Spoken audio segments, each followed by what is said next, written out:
Welcome to our kitchen. This is our first installment of Real Life Rubs and a video recipe for you for no smoke or crock pot pulled pork. We've set up a couple of different things today for you to go through, and this is the first stage of the recipe. So we have to actually prep the meat, and we want to dry marinate that. So we'll go through the stages there. This is a Boston butt. It's pork. I bought this particular piece at BJ's, but you can find it at Costco's or Sam's or any one of the wholesale clubs. Runs about $2 to $2.50 a pound. They go from 6 to about 9 pounds. Very, very important to understand how big your crock pot is and the size of the piece of meat that you buy, because the meat has to fit in the crock pot. So you don't want to buy something that's too large to actually fit in your crock pot. Okay, crock pots nowadays are relatively inexpensive. They are much higher quality than your mom's crock pot in a lot of ways, and better technology built into it. So what we're going to do today is we're going to build this recipe on Tres Amigos. So Real Life Rubs makes all natural, gluten-free spiced rubs, and this particular spice rub is something that I built as the chief flavor officer, inspired by my daughter Shannon. And it is made up of three very specific peppers. The flavor that you get from that is not hot, but very, very rich and deep in flavor. And it does have some sugar and some salt, other spices in it. So what I want to do is just set the stage and help you understand where we are at the moment. Again, this is the pork butt, so we'll set that aside just for a moment. And what I've done on my board is to lay out 2 sheets of stretch plastic and a piece of parchment paper. The reason for this is that I want to be able to capture as much of the rub as possible, so not to waste it, and I want to be certain that the meat has a complete coating on it. So why don't we go ahead and start. We'll open up our package. This happens to be a 3-ounce package, which sells online for $7.95. And again, it's called Tres Amigos. So we'll discard that. And you always need to shake the rubs, again, because there are no preservatives in it. They have a tendency to clump, and that's okay. One other little tip for you: whenever you're working with either spice rubs or flour and the like, you always want to keep a wet hand and a dry hand. So the wet hand touches the meat, the dry hand touches the spice, so as not to contaminate it. So what I like to do is just spread a little bit of rub out on the board to start. Okay, set that down. And now what we're going to do is we're going to take the meat with my wet hand. We're going to pick that up fat side down. Okay. And there is a definite fat side and a meat side for this particular cut of meat. Okay, now you'll notice there's quite a bit of fat that's in the meat itself. That's going to render down as you cook that in the crock pot, and we'll show you that in the second section. And there is a bone, as I mentioned earlier. So what I want to do is I want to very, very liberally sprinkle this rub all over the meat for starters. And you notice I'm keeping a wet and a dry hand there.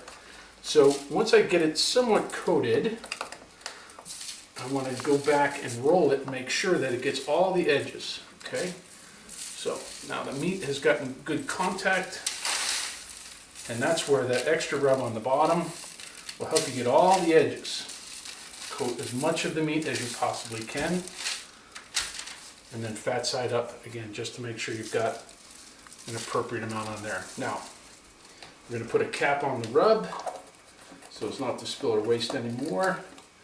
And now one of the most important parts about cooking is always wash your hands. So excuse me for a moment, I'll wash up, be right back. Okay, so we're all washed up now. Now it's time to wrap this meat up. Again, we're going to put this in the refrigerator for between 12 and 24 hours.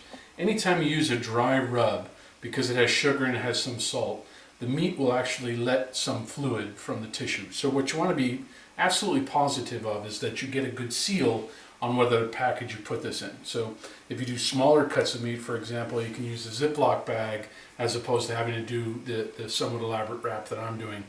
I choose this particular method because I can open it up, as we'll show you tomorrow when it's ready to go in the crock pot. It's very simple to pull this out with a pair of tongs, no muss, no fuss, fold it up and discard it. So that's the reason behind this particular methodology.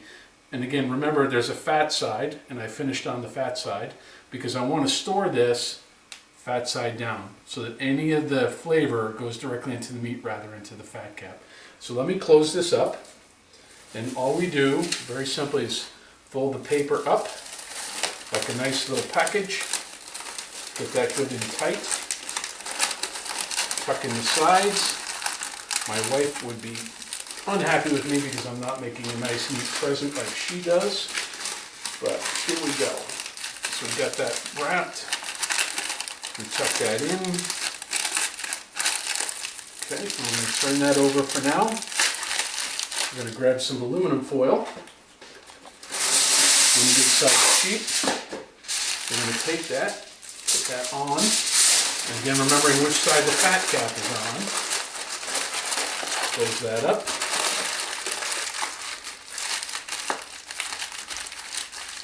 And store it in the refrigerator as is. So here's your pulled pork in the making. Our next section of the video will cover the crock pot preparation. You will need one medium to large size onion, and then we'll go ahead and set that up and cook it. And the last stage of the video will be actually pulling the pork and showing you what the end product looks like.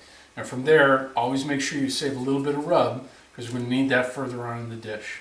So from Real Life Rubs, again, my name is Brian Stillwell. I'm the Chief Flavor Officer. Appreciate you taking a few minutes, and we'll be back with you in a moment. Welcome back. We're about to prep for our crock pot, taking a medium to large onion. I happen to prefer sweet onions, also known as Vidalias. What we're going to do is we're going to skin this onion. Just take the outer layer off so it's nice and clean underneath. And we're going to leave it round. So we're going to make rings out of it. This is to prop up the meat inside of the crock pot so that you don't have anything stick to the bottom. You can also do this when you're roasting. So I have my crock pot all set up. Just going to drop those rings in the bottom, push them apart with my fingers, and voila, I have my base. And one more will get me there. This will also add some nice flavor as the pork butt is in the crock pot. Okay, so we're going to take that, get that out of the way, and we have our meat prep from yesterday, as you remember. We rubbed that with Tres Amigos. We then wrapped it and we placed it in the fridge for 24 hours. So what I'm going to do is open this up, and if you recall, we wanted to prep this fat side down so it'd be nice and easy to take out of the container. Open up my foil. Turn my package over. Now all of this goodness is sitting on the fat side. What a great smell coming off of that. It's just amazing. So now we're going to put it in the crock pot, fat side up. Okay, so let me just wipe my hands real quick. We'll open our crock pot. Now the trick again is to make sure that your meat is going to fit in your crock pot as we discussed. And this guy's going to slide right in. Fits very nicely. Now, no muss, no fuss. This all just gets folded up and into your trash container. Nice and neat. So let me just give a quick rinse of my hands. And now we're ready to just pour a little bit of water. Now the trick with the water, as you're with any crock pot, is you need to understand that some of that fat is going to melt and add liquid to the crock pot. So when you fill it, you want to fill it about an inch below the actual top of where the lid sits. So that's about an inch. Now you can, if you choose to, while this is cooking, turn it over. I do from time to time. Or you can leave the fat cap on the top. It allows all of that fat to drip down the meat while it's cooking. Go ahead and set this for 8 hours, and we'll see you again in about 8 hours. We'll pull that pork apart and we'll share it with you and some tips and tricks on how to pull it. So thanks very much. Stand by. And welcome back to Real Life Rubs Kitchen. Again, my name is Brian Stillwell. I'm the Chief Flavor Officer here. We're at the final step of our first video recipe for smokeless pulled pork or crockpot pulled pork. We're done. We're about 8 hours and 20 minutes into the process. Believe that this is good to go. So what we're going to do is just share with you a little bit about how I pull it. I have 2 bowls, 2 sets of tongs. You do this however you'd like to. I prefer to leave it in the actual crock pot as I'm pulling the meat. It's entirely up to you. You can take it out and put it on a cutting board and pull it apart there if you'd like. The main objective here is to separate the meat from the fat. Okay, so what we're going to do, just take the fat cap off, and again, if you remember, we cooked that and marinated that fat cap up. So we'll take that off and we'll get some meat so that I can give you a quick illustration of how you actually pull the pork. Again, you'll find this just absolutely falls apart. It's beautiful. A lot of that fat has rendered out. You'll notice that the top of the crock pot is quite full. There are going to be parts in there, some connective tissue and things that you want to take out. Whatever doesn't look edible or doesn't look interesting to you, take it out. Should be very little. The yield on this particular pork butt should be about 70%, which is quite a bit of actual meat. So if you take a chunk of meat, this is what it would look like. Pulling the pork is actually quite simple. Pair of forks, best way to do it. Because the meat is so well cooked, you should be able to just pull it apart. It should be somewhat long and stringy. Again, this smells absolutely delicious. And having spent all that time in there, it is absolutely beautiful. Okay, so once you get that pulled apart, again, you'll find that the meat is looks stringy in nature. What I do is I reserve some of my rub so that as I go through the process, I can sprinkle a little bit of rub, just a wee bit, as I go through and pull my pork.